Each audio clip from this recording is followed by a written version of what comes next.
নবীজি বলেন কোন মহিলা যদি নেককার হতে চায়, এক নম্বরে ইদা নাজারা ইলাইহা সাররাতুহু, তার স্বামী যখন তার দিকে তাকাবে তখন সে আনন্দ দেবে।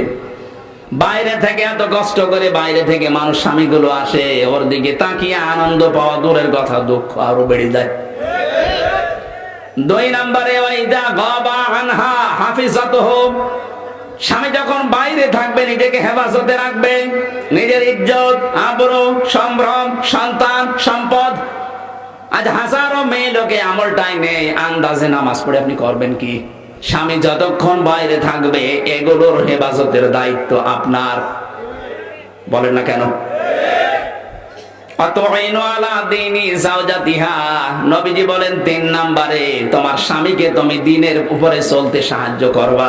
তোমার স্বামী একামতে দ্বীনের দায়িত্ব পালন করে, দাওয়াতি কাজ করে, ব্যবসা বাণিজ্য করে, মানবতার জন্য কাজ করতে যায়, তোমার উচিত হচ্ছে ধৈর্য ধারণ করা এবং তাকে ওই রাস্তায় তুলে দেওয়ার জন্য সাহায্য করা।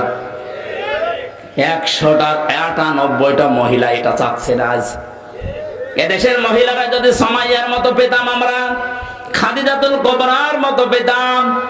বিশ্ব নবী বলেন যতদিন এসেছি, যতবার এসেছি, খাদিজাকে আমি শোয়া অবস্থায় পাইনি।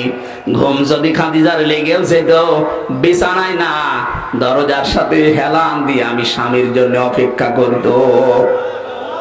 এরকম মহিলা এখন মনে হয় ঘরে ঘরে নেই। সারা রাত জেগেও থাকে সিরিয়ালের জন্য। কথা বলেন, স্বামীর জন্য জেগে থাকলে নফল নামাজের সওয়াব হয়, ও জেগে থাকে সিরিয়াল দেখতে। 4 নম্বরে স্বামী যদি কোনো গানের আদেশ করে, মাস্ট বিয়েটা যদি জায়েজ হয় আপনাকে মেনে নেওয়াই লাগবে। সম্মানিত মা বোনেরা, 5 নম্বরে পেয়েছি কোন স্বামী যেটা পছন্দ করে ওটা যদি শরীয়ত সম্মত হয় আপনাকে মানা লাগবে, যত কষ্টই হোক। আমি স্বামী, আমি সহ যত স্বামী এখানে বসে আছে, প্রতিটি স্বামী চাই যে আমার মা বাবা বিয়ের পরে আমার সাথে থাকবে। 100টার 95টা মহিলা এটা চায় না। আর এই মহিলাকে বাধ্য করায়, কান পড়া দেয় এই মহিলার মা আর ওর বড় বোন।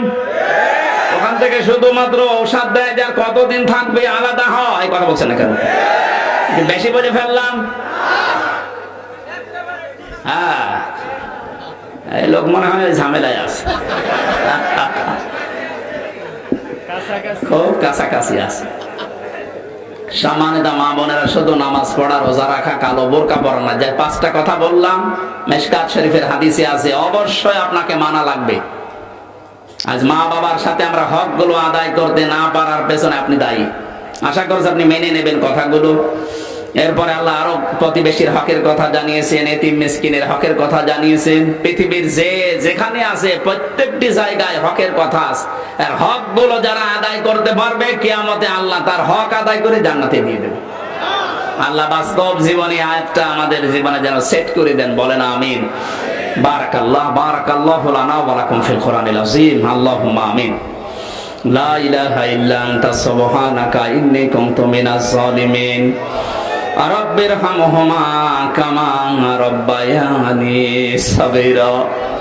আল্লাহ, রাত 12টা বেজে যাচ্ছে।